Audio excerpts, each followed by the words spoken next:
Et bonjour tout le monde. Cette semaine, nous avons deux parachutes, Bahar et Bukhukotai. Le début de parachute de Bahar. Vaïdaber Hachem Moshe, Bahar Sinaï les morts.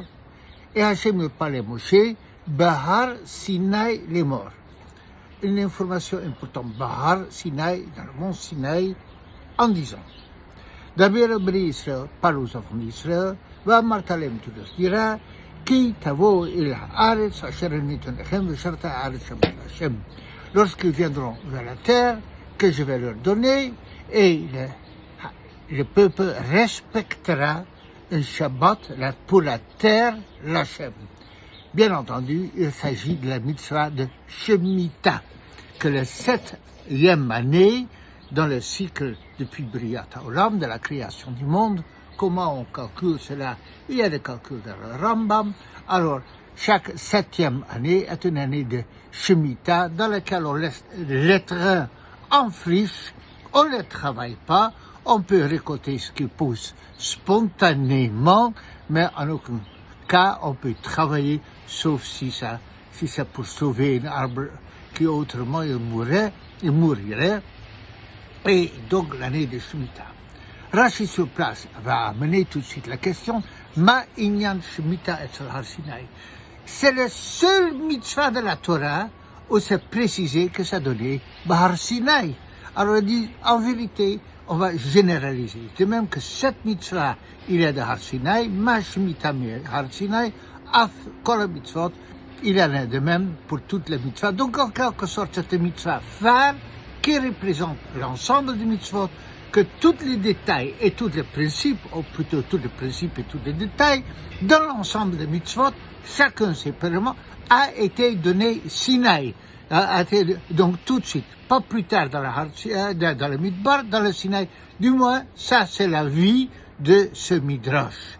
La question c'est, pourquoi c'est le mitzvah de Shemitah qui doit représenter toutes les mitzvot et qui a été donné par Har Sinaï? La réponse est une réponse importante. Aucune autre mitzvah dans la Torah a la puissance de Har Sinaï, de mitzvah, en ce qui concerne la Emouna, le foi dans Hashem.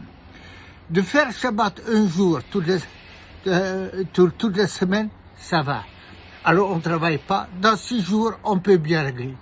Mais de ne pas travailler la terre pendant toute une année, c'est quelque chose qui est humainement impossible.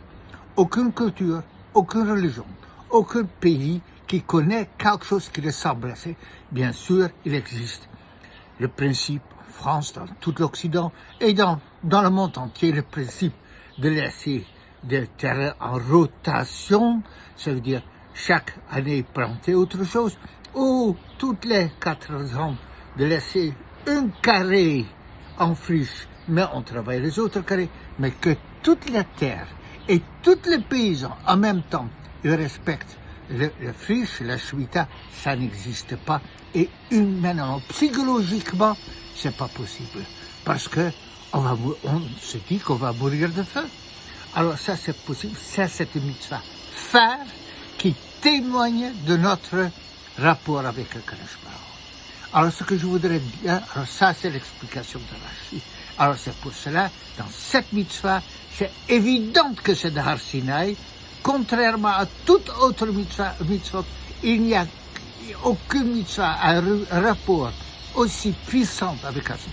Si seulement aujourd'hui, en Eretz Israël, où on a contesté sur la légitimité de notre présence en terre sainte, Eretz HaKadosha, alors dans lequel on dit non, cette tête, elle appartient aux Philistins, autant ou plus, tout ce qu'on veut, d'accord.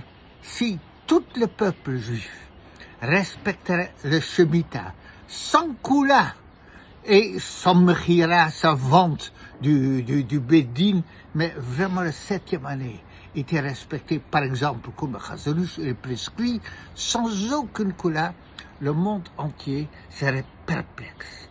Il serait dépassé intellectuellement, humainement, que une chose pareille peut exister. Alors ils diront, ça peut pas exister en Ouganda, ça peut pas exister en Amérique.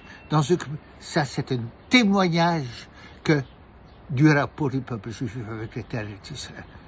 La seule chose qui pourrait résoudre notre problème avec le monde qui nous entoure, c'est la mitzvah de Shemitah.